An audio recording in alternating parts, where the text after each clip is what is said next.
Ცულუკიანის ადვოკატი ამბობს, რომ ავთანდილ ცულუკიანი ხალხს კი არ ხვრეთდა, არამედ უსჯიდა და ეს ყველამ იცით, რომ მოსამართლე არავის არ ხვრეთს და უსჯის, მოკლედ სიგიჟეა. 4 თვიანი დავის შემდეგ დღეს გაირკვა, რა სითხოვს ქართული ოცნების ვეტერანი წევრი ტელეწამყვანისგან. ახალი Facebook პოსტი მცირე კორექტირებით.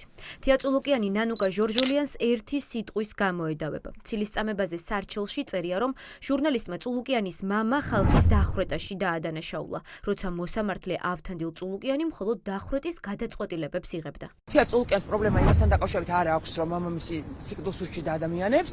აქვს თურმე მთელი ეს პროცესი, მთელი ეს დრამები, მთელი ეს სასამართლო, მთელი ეს და დაანჩქაროს მოსამართლეს ხალხს შორის მალე უნდა გადაწყვეტილების მიღება, იმიტომ რომ დღეს დაანჩქაროს. თურმე ეს ყველაფერი ხდება ერთადერთ სიტყვაზე, რომ მე მიწერია სიტყვა დახვრეტა. ანუ ამ რაღაცა სიგიჟეს გამო ან საბოლოო ჯამში ჩამოყალიბდა, რომ ბოდიშვე რომ მომახდინებდა კანონით. ვერც არც იმ დეტალებში შემოსვლა არ აწყობდა ავთანდილ ცულუკიანმა სიკვდილი რამდენ ადამიანს მიუსაჯა, იმიტომ რომ არავინ არც ეს უფრო მეტი იქნებოდა, თუ უფრო ნაკლები. და შესაბამისად საბოლოო ჯამში ჩამოყალიბდნენ იმაზე, რომ მედავებიან სიტყვა დახვრეტაზე. ნანუკა ჟორჟოლიანი ერთადერთი არ არის, ვისი სოციალური ქსელით საგამოძიებო მოქმედებების ადგილად იქცა. შინაგან საქმეთა სამინისტრო ათვალიერებს და მტკიცებულებებად საქმეში დებს ყველა იმ პოსტს და კომენტარს, სადაც ოცნების მხარდამჭერები ან წევრები უარყოფით კონტექსტში არიან მოხსენიებული. ასეთია სამოქალაქო აქტივისტის რუსკა მჭედლიძის საქმეც. ხალხმოსუდან თქვენთვინოთ მიმდინარეობს ადმინისტრაციული საქმის გამოება. 166 მითითგათვალისწინებული. ხაზე? საჯაროდ Facebook გვერდზე სიტყვების შეურაცხყოფა მიაყენეთ მოქალაქე ნინო ჯარკავას. რუსკა მჭედლიძეს დიდუბე-ჩუღურეთის პოლიციის სამმართველოდან დღეს დაურეკეს. სამოქალაქო აქტივისტმა გამომძიებლის ზარით გაიგო, რომ მის წინააღმდეგ ადმინისტრაციული სამართალწარმოებაა დაწყებული. ოცნების პროპაგანდისტის საჩივრის გამო მჭედლიძეს 15 დღიანი პატიმრობა ან ჯარიმა ემუქრება.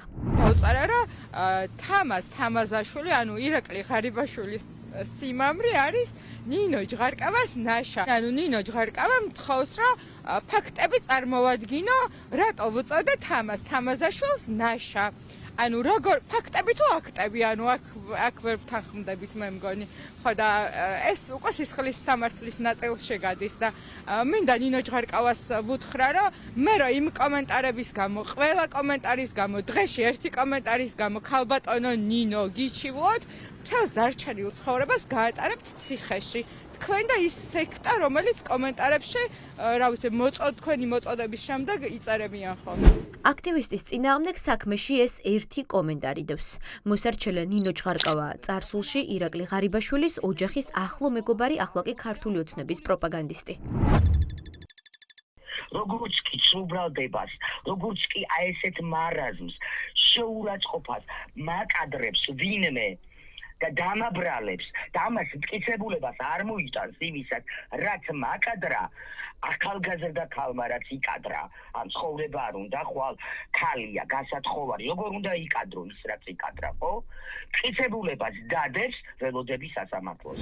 გამომძიებელმა ირაკლი კალანდიამ თბილისის პოლიციის მეხუთე სამმართველოს უფროს პატაკით შეატყობინა, რომ საკუთარი Facebook სტატუსით სამოქალაქო აქტივისტმა ნატა ფერაძემ ოცნების დეპუტატი ნინო წილოსანი შეურაცხყო. წარმოება ნატა ფერაძის წინააღმდეგ ისე დაიწყეს, რომ დაზარალებულს ეს არ უთხოვია. ალო. გამარჯობა, ბატონ ფილიმონს ვესაუბრები? დიახ. ბატონ ფილიმონ, ჟურნალისტი გაწუხებთ, პატაკი გავრცელდა, კალანდია რომ მოგმართავთ ნატა ფერაძის Facebook პოსტზე და ეს თქვენი დავალებით ათვალიერებენ და საგამოძიებო მოქმედებებს ატარებენ Facebook-ზე? ვისი დავალებით შეითავსეს გამომძიებლებმა სოციალური ქსელის მონიტორინგის ფუნქციაც ამ კითხვაზე ფილიმონ აბრამიშვილი არ გვპასუხობს. თუმცა ფაქტია, რომ სამმართველოს თანამშრომლების ინტერესი ნატა ფერაძე დაზარალებულის მიმართვის გარეშე გახდა.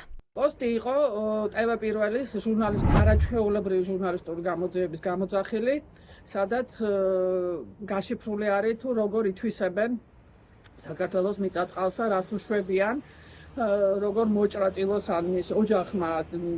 წილოსანი იყო დამალულია თან, რა თქმა უნდა, და წილოსანის ნათესაობამ როგორ მოჭრა მთა. ტერიტორია არც მე, არც ჩემს ოჯახს, არც ჩემთან დაკავშირებულ არანაირ პირს არ ეკუთვნის და მეორე რისთვისაც ალბათ როგორც ხვდები, ანუ ეს საქმე არის დაწყებული, ეს არის შეურაცხყოფა.